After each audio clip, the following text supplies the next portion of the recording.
지역이 살고 지역민이 사는 정책과 행정, 시민사회는 어떻게 나아가야 할지 짚어보는 시간입니다. 대구미래 우리 손으로 오늘은 지방분권운동 대구경북본부의 이창용 상임대표와 함께하겠습니다. 어서 오십시오. 예, 안녕하십니까. 안녕하세요.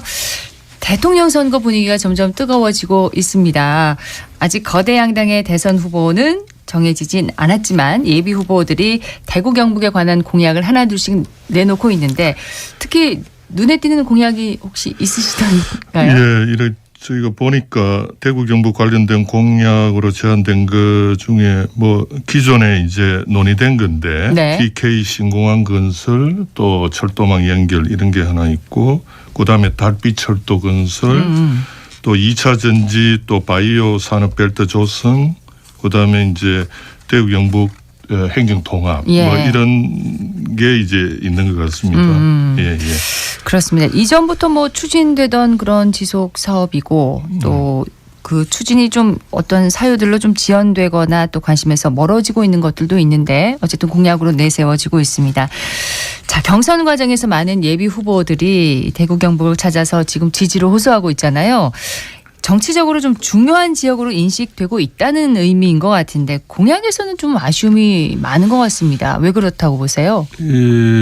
그러니까 저는 뭐 이게 이제 우리가 기존 공약이 보면 경제 산업 인프라 공약이 좀 많이 있고 네. 사실은 우리 지역의 이제 변화 발전을 위해서는 정치 사회 분야 공약이 굉장히 중요한데 또 정치 사회 분야 공약이 사실은 경제 발전을 또 이끌어갈 수 있는 그런 공약이 없는 것 같아요.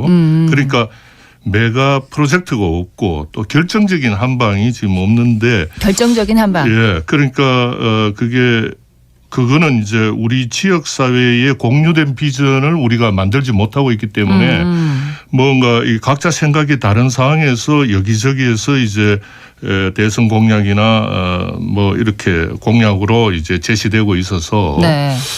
이거는 좀 지역 사회의 좀 합의 과정 이런 게 그동안 우리 굉장히 부족했다 이런 생각이 듭니다. 결정적인 한방이라는 건 어떤 걸 의미하시는 거예요? 그러니까 어떻게 보면 지금 우리 대구 경북 또 다른 지역도 마찬가지입니다만은 청년 유출이 지금 심각한 수준이고 그렇습니다. 지역 소멸이 가속화되고 있는데 이런 데 대한 구체적인 공약이 없어 보입니다. 아하. 예.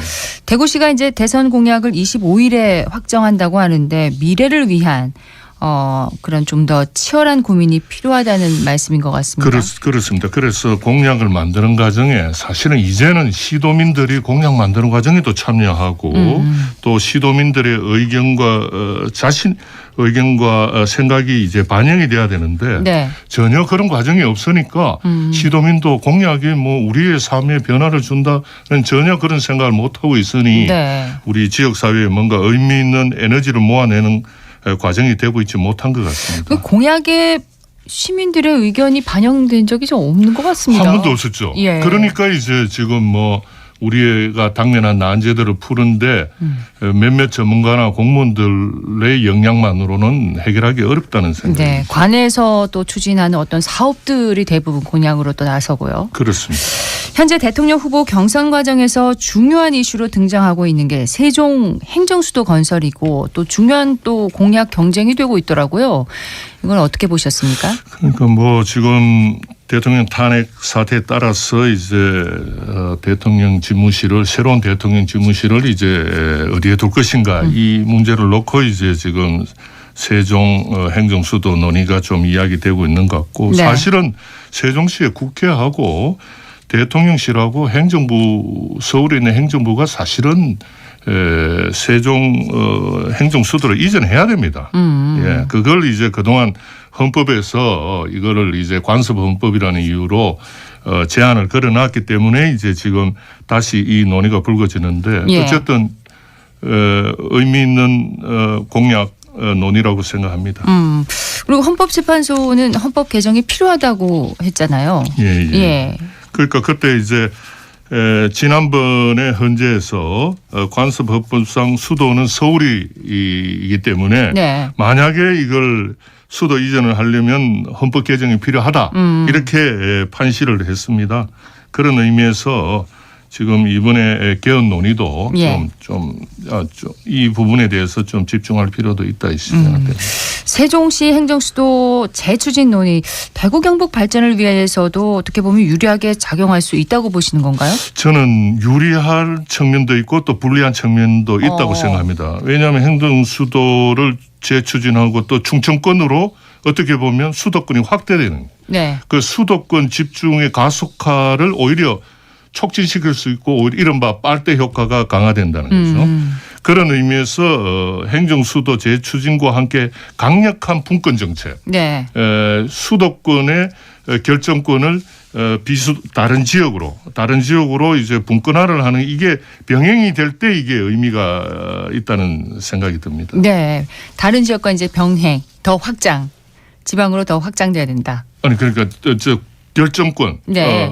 또 권한 이양이 획기적으로 강화돼야 수도권도 뭐 의미 있는 발전을 할 수 있고 비수도권도 의미 있는 발전을 해나갈 수 있다. 지방의 권한이 더 이양돼야 된다. 그게 핵심입니다. 예, 핵심이라고 네, 하셨는데 네. 여야도 세종시 행정수도 재추진에 지금 힘을 싣고 있고 대선 과정에서 이제 결론을 낼 수 있을 것 같은지 수도권 중심에서 벗어나기 위해서 또 어떤 대선 공약이 필요하다고 보시는지 좀 얘기를 해 주시죠. 그러니까 저희가 이제 그동안 주장해온 게 대구 경북 이른바 행정통합 네. 이걸 통해서 고도의 자치권을 부여받아서 지역이 당면한 난제들을 청년 유출 문제나 지역 소멸 문제 이런 문제를 극복하는 방안이 하나 있고요. 네. 그다음에 하나는 사실상의 비수도권의 영원함입니다. 지금 이제 한국 사회에서 네. 그러니까 영원함을 묶어서 저희가 남북권 공동협력 발전, 남북 경제권 구축 뭐 이런 거를 이제 지금 논의해야 될 것 같고요. 보다 본질적으로는 지방분권 개헌입니다. 입법권을 이 지방이 가져야 이제 우리가 당면한 어려움 속에서 우리가 발전해 나갈 수 있다. 네. 지금 홍준표 대구시장이 사퇴했지만 대구 경북 행정통합 추진은 계속돼야 한다. 시민사회단체에서도 최근 성명서를 발표했잖아요. 예. 구체적으로 어떤 내용이 담겨 있습니까? 그러니까 이제는 이 통합 논의가 시도 공무원들이 이제 밀실에서 하는 이런 논의가 아니고 시도민들이 전격적으로 참여해서 이 통합 논의를 해야 네. 시도민들도 뭐 우리 지역이 미래가 어떻게 갈 것인지에 대한 생각할 수 있는 기회를 줄 필요가 있고 그다음에 이제 이런 문제는 이 주권자인 시도민이 주민투표로 결정을 하지 않으면 네. 이거에 대한 나중에 그 결과에 대한 책임을 질 단위가 사실은 없습니다. 그런 의미고 그 2026년 7월까지는 우리가 한번 추진해서 한번 통합을 해보자 그런 제안이고 그다음에 이제 이 내용을 이번에 고도의 자치권을 보장하는 내용으로 통합법을 차제에 한번 좀 개정을 하자. 네. 이런 이야기를 했습니다. 행정통합특별법의 완성, 이 대한민국 전체 행정권 재편의 중요한 기점이 될 것 같은데요. 그렇습니다. 그러니까 대구 경북이 이제 광역 통합, 시도 통합을 재편하는 좀 선도적인 리더십을 가지는 게 좀 중요하고 예. 그런 의미에서 또 시도 통합을 통해서 이제 지역에 또 대구 경북이 당면한 어떤 경제, 사회, 정치 문제를 해결할 수 있는 그런 기점이 될 수 있겠다 이런 네. 생각이 듭니다. 예. 지방분권운동 대구 경북본부에서는 이와 관련해서 또 어떤 활동이라든지 그렇습니다. 계획하고 저희가 지방분권 개헌 논의를 저희가 좀 계속 이야기하고 있고요. 대구 경북 그 통합 저희들은 행정만의 문제가 아닙니다. 네. 입법, 사법, 행정을 아우르는 자치 통합을 이제 하여튼 올해 내에 이게 합의를 해내면 참 좋겠다. 그런 차원에서 이 운동을 좀 하고 있습니다. 예, 대구 미래 우리 손으로 세종시 행정수도 재추진과 대구 경북 행정통합 논의 어떻게 이어갈지 얘기를 들어봤습니다. 지방분권운동 대구 경북본부 이창용 상임대표였습니다. 고맙습니다.